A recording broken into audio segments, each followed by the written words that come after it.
to retrace his political career. Our Latin America editor Lucia Newman reports from Pernambuco, in one of the country's poorest regions. A remote dirt road in northeastern Brazil, the country's poorest region. This is where Heraldo Santos takes us to see where his cousin Luis Inácio Lula da Silva was born, or at least an exact replica of the home of Dona Lindu, Lula's mother. The original fell down years ago. This was the typical house of subsistence farmers, made of mud and coconut tree sticks, with no running water or electricity. Essa história, ela tem que ser contada para as futuras gerações. It's important to reconstruct this story for future generations so that they can assimilate Lula's story and realize that they too can fight for collective justice in these times of individualism.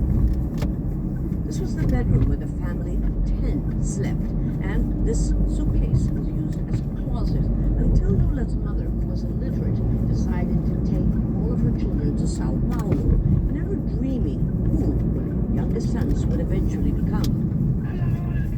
Lula began working at the age of 14 and went on to become a formidable trade union leader and founder of the Workers' Party, or PT. He had little formal education, but an abundance of charisma and negotiating skills. In 2003, Lula became Brazil's first working-class president.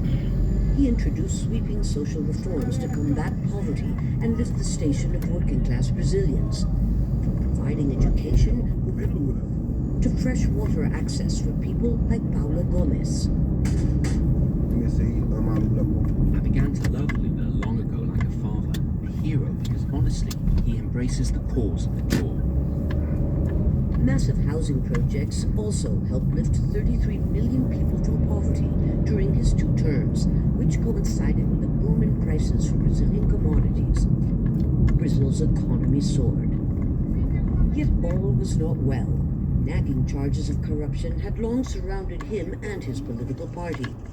A multi-billion-dollar graft scandal exploded after he left office in 2010, just as the economy began regressing. Millions of Brazilians turned on Lula, demanding he go to jail.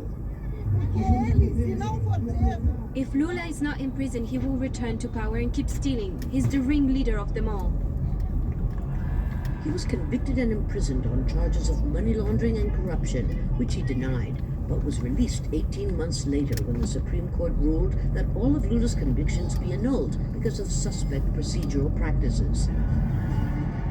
Now, 12 years after he left office with more than 80% approval ratings, an older and perhaps more cautious Lula has returned, promising to bring back better days, especially for the poor. The big question is, can he pull it off again?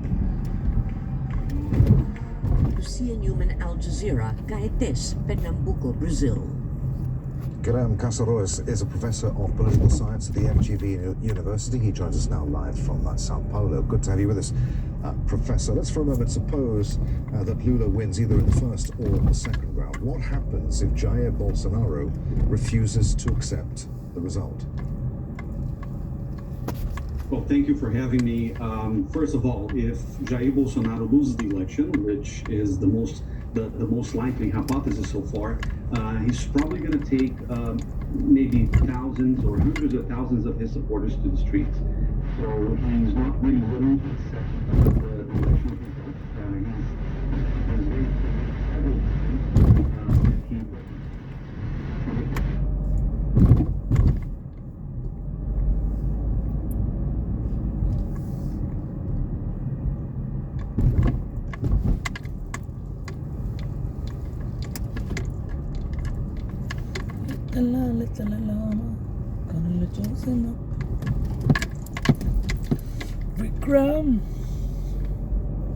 Rick Ram.